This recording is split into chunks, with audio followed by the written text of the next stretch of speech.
Two statements, same morning, completely incompatible. Trump stood in the Oval Office this week and said four words that he has now said more times than any president in modern history about any conflict America has not yet ended. We have won this. And within hours of that statement reaching Tehran, Iran's parliament speaker Mohammad Bagher Ghalibaf walked to a microphone and said the sentence that should stop every American cold tonight. Our men are waiting for the arrival of American soldiers on the ground to set them on fire and punish their regional partners forever. Set them on fire. Those are the exact words. Not a translation error, not a rhetorical flourish. The man who survived the decapitation of Iran's entire leadership structure looked at 30 days of American air power and said, "Our men are waiting." And here is what makes those two statements the most dangerous combination of words spoken about this war in 30 days. Trump said, "We have won." The Pentagon is secretly preparing weeks of ground operations. Iran says it is waiting. 3,500 American Marines arrived in the Middle East on Saturday. Iran rejected America's 15-point peace plan and sent back 5 conditions of its own.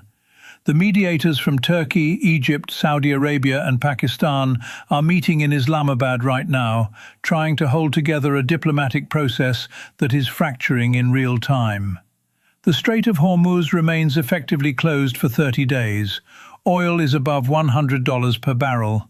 And Trump said, "We have won this." The question that burns through every single one of those facts tonight is the same question that no official briefing in Washington has answered. If the war is won, why are 3,500 more Marines heading toward a country whose parliament speaker says he is waiting for them to arrive so he can set them on fire? Before we go further, subscribe to Frum Analysis right now and turn on notifications, because what we are about to walk through tonight is the complete picture behind those two statements.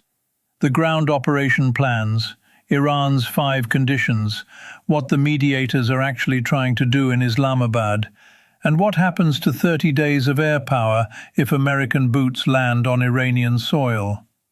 30 days ago, Trump launched Operation Epic Fury. He said Iran's military was obliterated. He said their navy was gone, their air force was gone, their communications were gone. He said the war was very complete, pretty much. He said America had won in the first hour. He said America had won again 3 weeks later. And on March 24th, he said it again. We have won this. And on March 28th, the Washington Post published the story that explains why 3,500 Marines just arrived in the Middle East. The Pentagon is preparing for weeks of ground operations in Iran, not a full invasion. The plans fall short of that, but raids by special operations and conventional infantry into coastal areas near the Strait of Hormuz, including the seizure of Karg Island, the facility through which 90% of Iran's oil exports flow. Operations that Pentagon officials told the Post would last weeks or months. Operations that would expose American forces to Iranian drones, missiles, ground fire, and improvised explosives. Operations that Trump has not yet approved, but that the White House confirmed the Pentagon is preparing. The White House spokesperson, Caroline Leavitt, said it is the job of the Pentagon to make preparations to give the Commander-in-Chief maximum optionality. She said this does not mean the President has made a decision. Maximum optionality. That is the phrase that 3,500 Marines represent on a Saturday morning in March, when Trump is telling reporters the war is won, and Iran's parliament speaker is telling his country that Iranian soldiers are waiting to set American troops on fire. And Iran heard the Washington Post story before most Americans did. Ghalibaf's statement on Sunday was almost certainly a direct response to the Post's reporting. He said the enemy publicly sends messages of negotiation and dialogue while secretly planning a ground attack. He was not speaking in abstract terms. He was describing the Pentagon's plans that had been published 12 hours earlier in the most read newspaper in America. And he said Iran is ready. He said Iran knows the enemy's weaknesses. He said he clearly sees the effects of fear and terror in the enemy's army. Fear and terror in the American army. That is what Iran's parliament speaker said on day 30 of a war that Trump said was won on day 1. Now consider what America's own Congress said this week about the ground operation plans. Because this is the detail that the official framing cannot contain. The House Armed Services Committee received a classified briefing on the Iran war. Congressional officials emerged from that briefing and told reporters what they heard inside. One official said there was no plan, no strategy, no end game shared, and they didn't give any answers. A second official said, it is unclear if there isn't a plan, or if there is a plan and they wouldn't share it with members. No plan, no strategy, no end game. From the same administration that has declared victory 30 times in 30 days. And now the Pentagon is preparing ground operations that could last weeks or months, in a country whose parliament speaker says Iranian soldiers are waiting to set American troops on fire. Representative Nancy Mace, a Republican from South Carolina and a supporter of Trump, walked out of that briefing and posted one sentence. We cannot allow the Washington war machine to turn Iran into another Iraq. Iraq. 20 years, 4,400 American deaths, $3 trillion. That is the historical reference that one of Trump's own Republican allies reached for after hearing the ground operation briefing. Here is what makes the ground operation question so strategically explosive beyond the casualty risk to American troops. Iran's 5 conditions are incompatible with any ground operation. Tehran rejected America's 15-point peace plan and sent back its own demands through the mediators in Pakistan.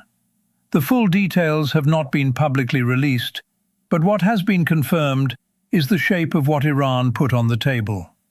A complete halt to all American and Israeli military strikes. Recognition of Iran's sovereignty over the Strait of Hormuz, reparations for the damage caused by 30 days of bombing, a guarantee against future military action, and lifting of all sanctions. Iran is not asking for a pause. Iran is asking for a peace treaty on its terms, and the country being asked to agree to those terms is simultaneously preparing ground raids on Iranian soil and moving 3,500 Marines into the theater. The mediators understand this contradiction better than anyone. That is why the foreign ministers of Pakistan, Egypt, Turkey and Saudi Arabia are sitting in Islamabad on a Sunday, trying to find language that bridges 15 American points and 5 Iranian demands across a gap that a ground operation announcement makes wider every hour. Pakistan's Foreign Minister Ishaq Dar confirmed the meeting is aimed at ending hostilities as quickly as possible.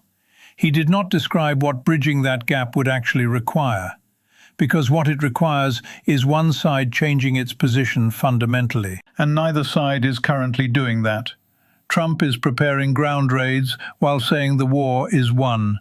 Iran is waiting for American troops while sending 5 conditions that include reparations and sovereignty over the world's most important oil passage. Now here is the dimension that connects everything happening in Islamabad and the Pentagon and Iran's parliament to the life of every American and every Canadian watching tonight. The Strait of Hormuz has been effectively closed for 30 days. Iran agreed on Friday to allow humanitarian aid and agricultural shipments through, following a United Nations request. But commercial oil transit remains blocked. Kepler, the shipping intelligence firm, confirmed that daily transits through the strait have fallen between 90 and 95% since February 28th. Hundreds of tankers remain trapped in the Persian Gulf. Marine insurance costs in the region have reached levels that make commercial transit economically impossible for most operators. And the Houthis in Yemen entered the war on Saturday. For the first time since October 2025, they fired a ballistic missile and a drone at Israel. The Bab al-Mandeb Strait off the Red Sea, through which 12% of the world's trade typically passes, is now a potential second choke point. Two maritime passages simultaneously threatened, carrying between them a significant portion of the world's seaborne energy and commercial trade. And oil is above $100 per barrel. Goldman Sachs has warned that sustained oil above that level produces global inflation that the Federal Reserve cannot effectively fight. The S&P 500 has now posted 5 consecutive losing weeks. America is 8 months from its midterm elections, and Trump said, "We have won this." If ground operations begin before April 6th, the diplomatic window closes entirely. Iran will have no incentive to respond to mediators in Islamabad, while American special forces are conducting raids on Iranian coastal territory. The 5 conditions will become 10 conditions. The strait will remain closed. The Marines will face exactly what Ghalibaf described: drones, missiles, ground fire, improvised explosives, and a parliament speaker who said with complete clarity this morning that Iranian soldiers are waiting. If ground operations do not begin and the diplomatic track in Islamabad produces something, the question becomes what Trump agrees to. Because Iran's 5 conditions are not conditions that America can accept publicly without political consequences. Reparations to Iran. Recognition of Iranian sovereignty over the strait. Guaranteed no future military action. Those are not terms any American president has ever agreed to with any adversary, and Trump has been declaring victory for 30 days. The gap between those two endpoints is not a negotiating gap. It is a structural contradiction. A war that has been declared won 30 times cannot be ended on terms that confirm it was not won at all. And a country whose parliament speaker says its soldiers are waiting to set American troops on fire cannot be negotiated with while those troops are being deployed toward its borders. That is the architecture of Day 30. Not a war heading toward resolution. 2 statements that cannot both be true. Trump said we have won. Iran said we are waiting. And 3,500 Marines are somewhere between those 2 sentences tonight, heading toward a country that says it is ready for them.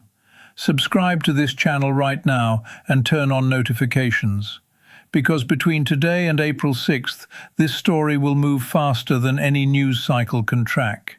When Trump decides whether to approve the ground operation plans, when the mediators in Islamabad report back on whether Iran's 5 conditions and America's 15 points can find common ground, when the Houthis fire again and the second maritime choke point becomes active, the analysis will be here. Evidence first. What it means for you, always.